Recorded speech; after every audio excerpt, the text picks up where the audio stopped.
Okay, hey everybody again. I definitely wanted to talk a little bit more about the actual book after the little mishap that was yesterday. Both the content of the video and my awkward half explaining of why I'm doing this that probably wasn't even necessary, and the hilarious prank my battery played on me at the end there.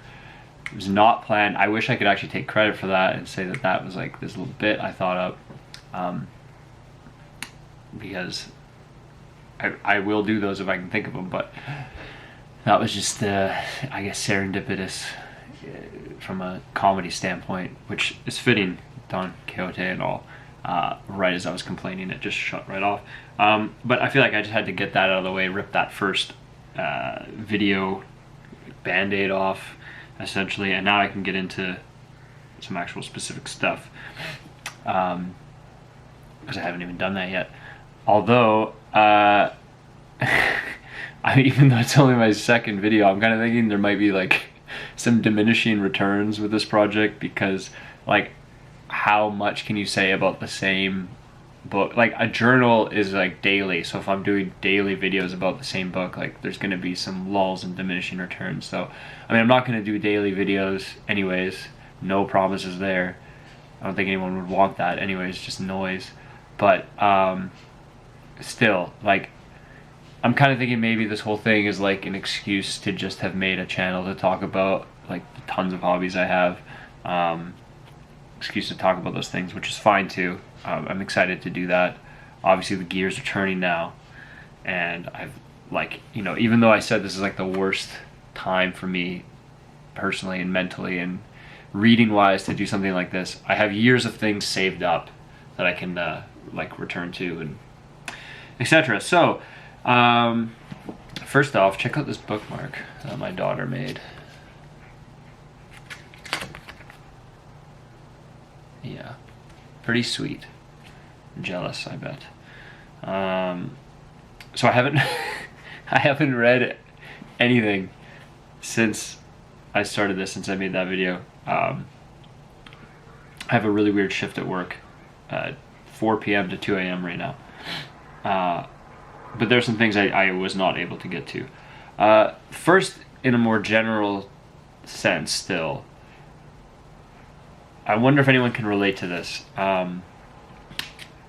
So far with this book, it feels like I'm reading something like behind a glass display at a museum, which is like kind of a phenomenon I get with like really, really renowned works, I guess. By the way, I have a full battery this time, so I can really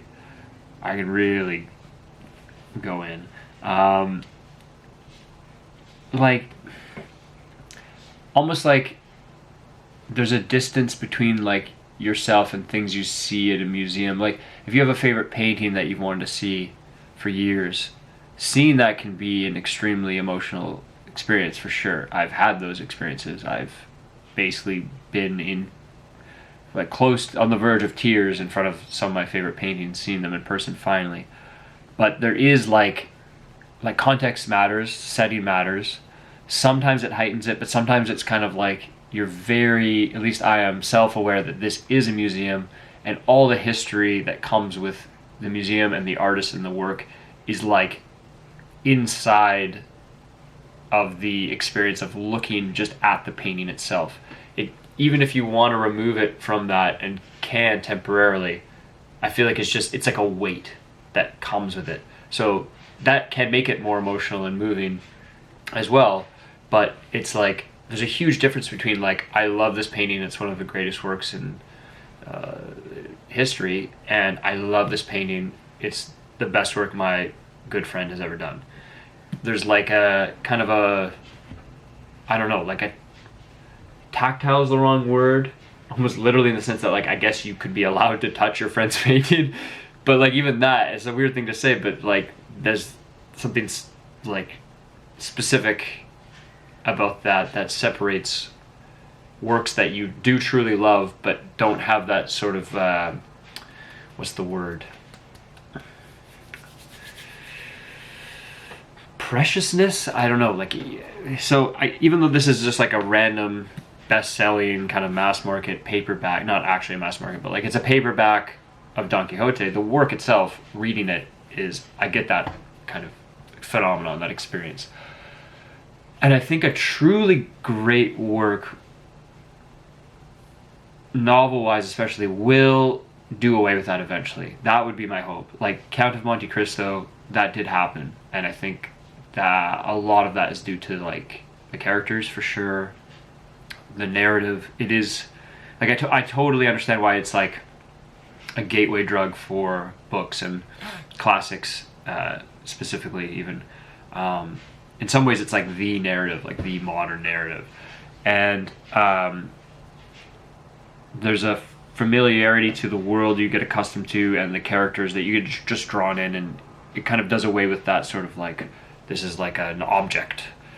And Don Quixote has not done that for me yet, but I'm not far into it at all, but I'm just curious because it is a very different kind of work, in many ways. And maybe the irony of it has something to do with this, if that is ever going to go away. And I might have to shift my thinking. And then the other thing is something specific to it, but I guess more general on the whole. It's just something to bring up early when you're reading a work like this, I think, to think about, and that is translation. So this is Edith Grossman's translation, who's, I think probably the most popular at this point. And I mean, I just don't have time to deep dive and compare and all this stuff. I got this off Book Outlet, new, but they sell like, that's why it's got this little thing here. It's like $5. So, I mean, it's a respected translation, famous translation. So, I'm sure it's fine. But I feel like there's something with translation that everyone sort of agrees on and acknowledges and like logically understands, but like then just continues to ignore, which is just that like this is Don Quixote through the eyes, or I guess the mind, of Edith Grossman. And I know there are literal translations, and the specific example I'm going to point to kind of points to her being very literal with it. Still, it's like, it's very different. And I think it's an extremely positive thing overall. I don't think it's worth like crying over the fact that you can't read it in the original. It's like miraculous you even can read this at all, in many ways. But it's still like, I think, valuable just to consider certain things regarding translation. And it's so hard for me to ignore that I actually wrote a piece, a work of criticism on the newest poetry collection of Julian Gracq. And I spent most of the review talking and praising the translator for sort of nailing his tone and language and all these things that aren't obvious with something like his poetry and his writing style. And the example, something I just want to talk about, is on page 107. It's crows outside. I love crows. I got books on crows. Maybe we'll get there one day. A crow did decide to shit on my hand yesterday, but we'll get past it. So it's a bit of dialogue here. It says, "There's no reason to be surprised at that," Sancho responded. Since she's such a good knight errant, what does surprise me is that my donkey walked away without any costs, while we were left without any ribs." And then there's a note here that says, "The humor here stems from wordplay based on costas, costs, and costillas, ribs." So Edith Grossman, I guess, decided to translate that exactly, literally, and then left the note in, right, about the wordplay. But I mean, surely there is an English equivalent here that could have been found. That, to me, like, doing that, she's trying to be more true to the text, I guess, and objective about it. But to me, it's almost like less of Cervantes' voice now. I'm reading less of the work because I didn't get that wordplay, and it's just like, it's not a crazy, you know, she's spending years on this translation. It's not a crazy wordplay or alliteration or anything like that. There's definitely an English alternative where you could structure that sentence to get that across, and then maybe make a note that you've done that. So you know, I don't know what you guys think of that. Do you want your translations like as objective as possible, or do you want them to take creative liberties to actually kind of get closer to what? So it's like the translator is basically the creative force behind the play on words there and the decision, but it is actually closer to the vision, the work of the author, which is what I was praising so much in the Julien Gracq collection, because that's what the translator, who I forget her name now, of course, which is good. I explained all that, why I can't remember those things. That's the route she took, where she was trying to touch upon his actual voice and not be like completely literal to the text. So I think as I read more and more, I know this is like, again, like this untouchable classic, but I think I prefer that other way to like approximate his voice and his, like, I would want to read that wordplay and get it. I don't want to read like a historical footnote about it. So I guess, yeah, let me know if you agree about that. And those are basically the things I was going to keep talking about in the last video that I got cut off from doing, which is probably for the best, because that video would have been like 20 minutes. Although I'm sure there's going to be some 20 plus minute videos on this channel. Yeah, so, well, I mean, maybe even this one will be one of them, because I can just keep going. Because I probably won't do it now, but I do want to talk about other things. Probably more than anything is I'm into music right now. I work a job that lets me listen to it, and everything else in my life I don't really have time to do these other things. Like, I read consistently, but not for a super long amount of time. If you know me online, like from just places, Discord, wherever, you know that I watch a lot of movies, big cinephile, historically, back in the day, filmmaker. Don't really do much of that anymore, like consistently watch movies, more than the average person, but like we're talking like maybe 1-2 a week. But if I see stuff, I'll talk about it. And other hobbies, like gardening right now. If you guys garden, give me some tips. I can show you my garden. Yeah, lots of stuff. Every kind of art form. I just changed my profile picture to Pier della Francesca. I really would like him to make like a deep dive video on him one day. I guess this is a video journal about reading. I'm not just reading this. I have, like I said, I can listen to music and stuff at work, and I listen to audiobooks as well. So I can tell you what I'm listening to, what I'm also reading. And okay,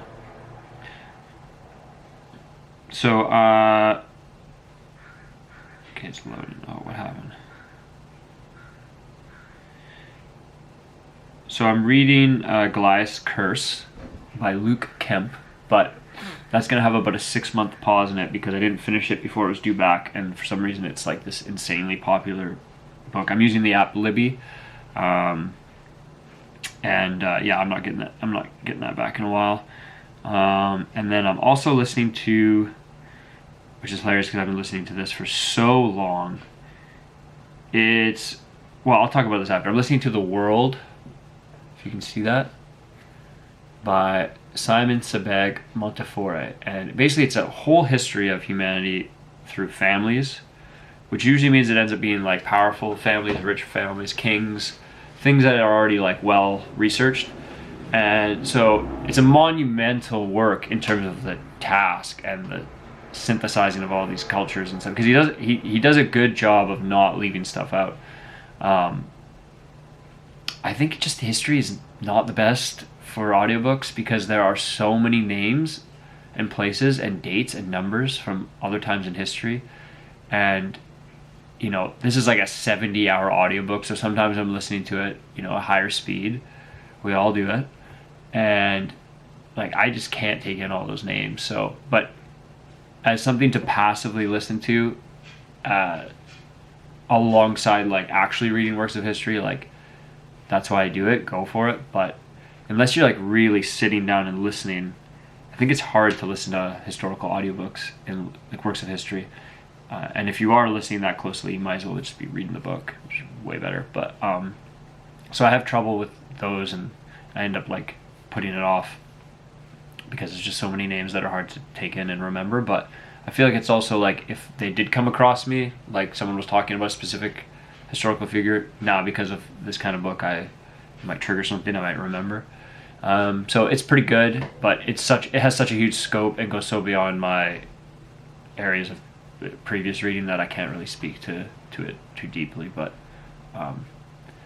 I've listened to a lot of audiobooks, similar audiobooks, and some, if they're really engaging, it does hook me and makes an impression. But this book is there's just so much. And maybe another time I can go through like some of the audiobooks that I've really liked that are in the same vein. What else? I don't know. What time is it? 16 minutes? That's not bad. The only movie I've watched recently is 28 Years Later, The Bone Temple, which I actually thought was excellent. I loved it. I'm a fan of the horror genre, and I kind of try to pride myself on seeing things about it that others seem to either place too much importance on, or don't see at all, or what have you. But I think this movie is just, I'm not coming from it from any kind of angle like that. I think it's just genuinely a great drama film. It's not really a horror at all. And if you saw the first 28 Years Later, it's bizarre. It's one of the most experimental movies of the last few years. And I think that might have been what this one is missing, because I had Anthony Dodd Mantle back at the helm shooting it, and I guess the director, Helm's the director, which was Danny Boyle. But Dodd Mantle, Dottie Boy, and Boyle, they were just ripping it up on iPhones, and it's wild. And this one is a much more subdued approach. Well, I actually wrote here. Let me just easier, lazy. I wrote like a little blurb on my Letterboxd, which is like really the only thing I keep up with. So another reason why I'm doing this is kind of YouTube will consolidate everything nicely. Like if you're into music, there's album of the year, rate my music, all this stuff. I don't even actually use.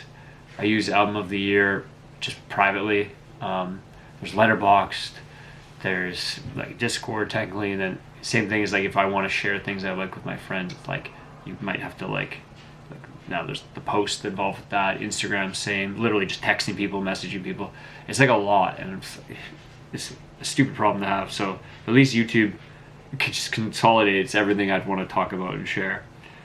So what I said about The Bone Temple was, if Boyle and Dodd stayed on for this one, it would have been a bona fide classic, which is true, and probably the best in the whole series. The rabid energy and experimentation being really the only thing lacking here. No real shade to DaCosta. Nia DaCosta is the director, because she's perfectly serviceable and smart enough to not get in the way. But I gotta think she's just coasting on what Garland and company are accomplishing here. Alex Garland wrote this one as well. And with that Candyman remake being so fucking terrible, I just can't help but be skeptical. She's purely for hire and adding nothing. She remade Candyman, and it's basically unwatchable. But then I said, at the same time, the opposite feels true too. The relationship between Kelson and Samson benefits from a much calmer, still camera, this one being far less about snap twigs and feral snarls than it is about the wind through empty, lonely fields. So it's even though there's like a crazy gang in it and lots of violence, it's a much more subdued, sort of hopeful movie in ways, and takes it in a really interesting direction. It's hard to talk about if you haven't seen the other ones. and hard to sell it, but I thought I'd mention that as well. Maybe I'll just do this at the end of some of my videos, is like mention things I've been liking. Music, it's really hard because there's so much and I haven't done it yet, so like,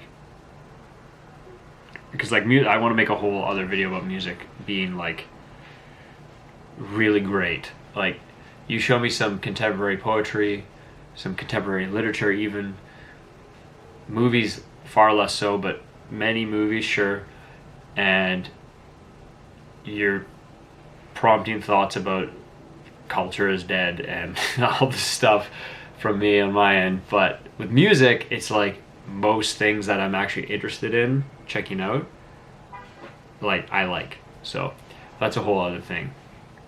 And I often see like the take about music being the opposite. A lot of people being like talking specifically about like mumble rap and like radio pop, and it's like you're missing out.